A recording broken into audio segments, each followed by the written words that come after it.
American service members standing guard at the airport and wounded, several others seriously.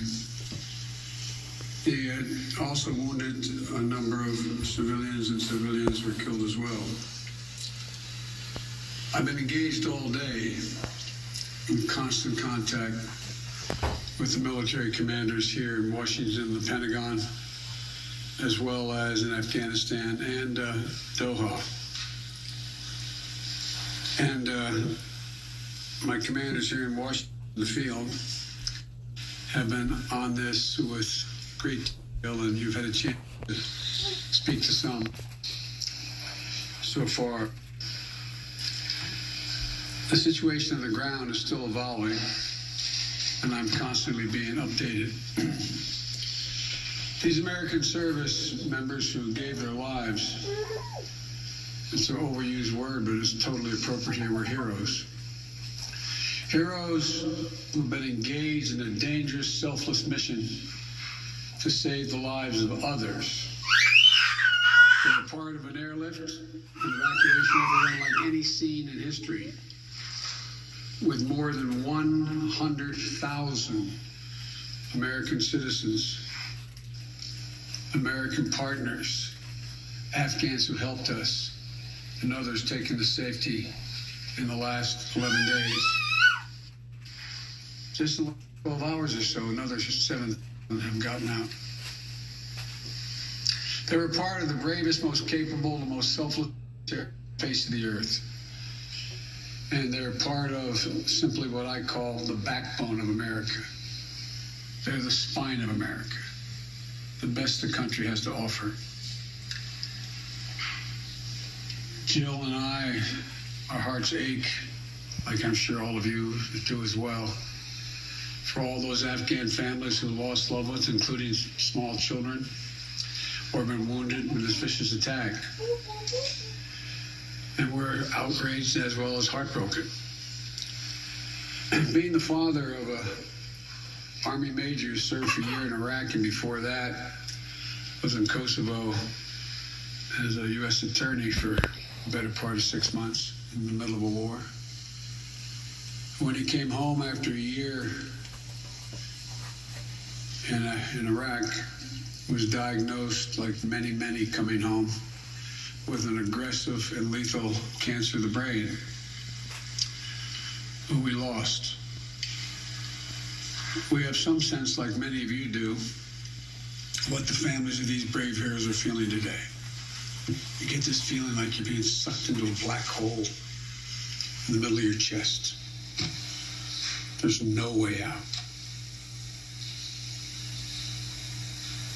My heart aches, but I know this. We have a continuing obligation, a sacred obligation to all of you, the families of those heroes. Obligation is not temporary, it lasts forever. The lives we lost today were lives given in the service of liberty, the service of security, and the service of others.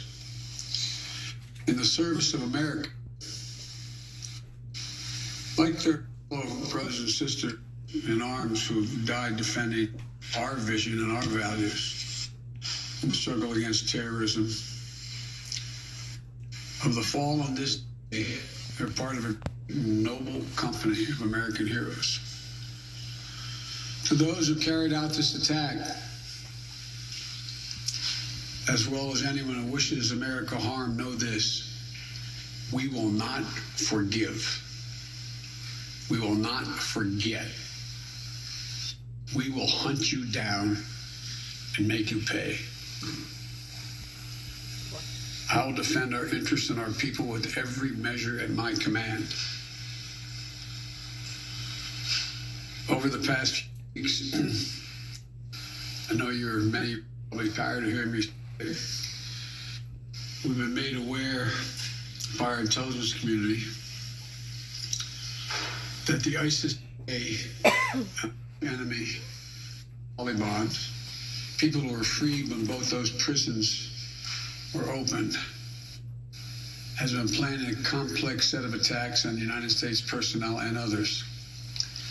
This is why, from the outset, I've repeatedly said this mission was extraordinarily dangerous, and on why I've been so determined to limit the duration of this mission. As General McKenzie said, this is why our mission was designed, this is the way it was designed to operate under severe stress and attack. We've known that from the beginning. And as I've been in constant contact with our senior military leaders, and I mean constant, round the clock, and our commanders on the ground throughout the day, they made it clear that we can and we must complete this mission, and we will. And that's what I've ordered to do. We will not be deterred by terrorists. We will not let them stop our mission. We will continue evacuation. I've also ordered my commanders to develop operational plans to strike ISIS-K assets, leadership, facilities. We will respond with force and precision, our time, at the place we choose, in a moment of our choosing. Here's what you need to know. ISIS terrorists will not win. We will rescue the American, get our Afghan allies, and our mission will go on. America will not be intimidated, and I have the utmost confidence in our brave service members who continue to execute this mission with courage and honor to save lives and get Americans, our partners, our Afghan allies out of Afghanistan. Every day when I talk to our commanders, I ask them what they need. What more do they need, if anything, to get the job done? As they will tell you, I granted every request.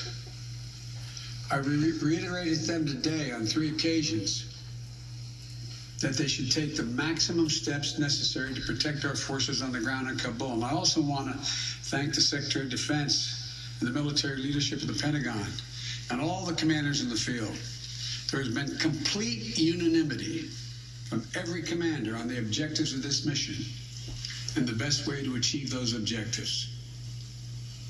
Those who have served through the ages have drawn inspiration from the book of Isaiah, when the Lord says, "Whom shall I send? Who shall go for us?" The American military has been answering for a long time. "Here I am, Lord, send me. Here I am, send me."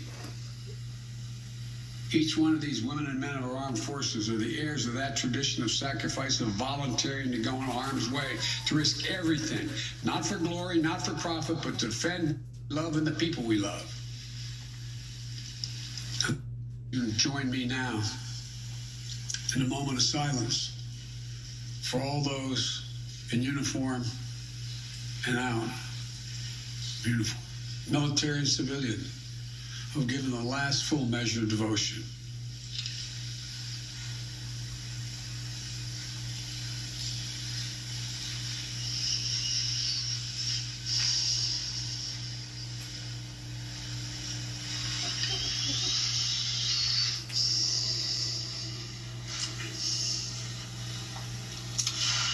Thank you. May God bless you all, and may God protect His troops and all those standing watch for America. We have so much to do. It's within our capacity to do it. We just have to remain steadfast. Steadfast. We will complete our mission, and we will continue after our troops have withdrawn the means by which we can find any who wishes to get out of Afghanistan. We will find them and we will get them out. Ladies and gentlemen, they gave me a list here. The first person I was instructed to call on was Kelly O'Donnell of NBC.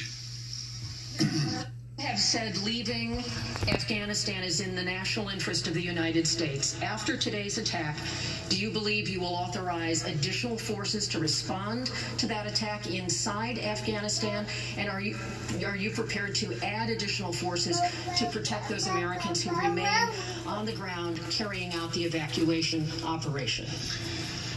I've instructed the military whatever they need. If they need additional force, I will grant it. But the military, from the chairman of the Joint Chiefs, the commanders in the field, have all contacted me one way or another, usually by letter, saying they subscribe to the mission as designed to get as many people out as we can within the time frame that is allotted. That is the best way they believe to get as many Americans out as possible and others. And with regard to finding, tracking down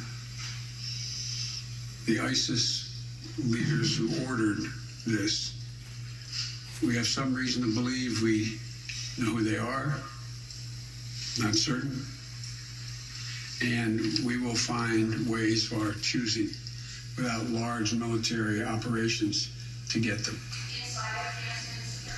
wherever they are. Trevor, Reuters. Thank you, Mr. President. There's been some criticism, even from people in your party, about the dependence on the Taliban to secure the perimeter of the airport. Do you feel like there was a mistake made in that regard? Well, I don't. Look, I think General McKenzie handled this question very well. The fact is that we're in a situation,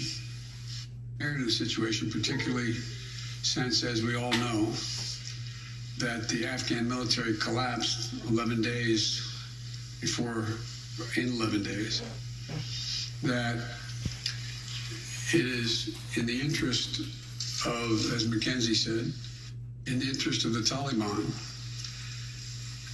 that, in fact, ISIS-K does not metastasize beyond what it is, number one.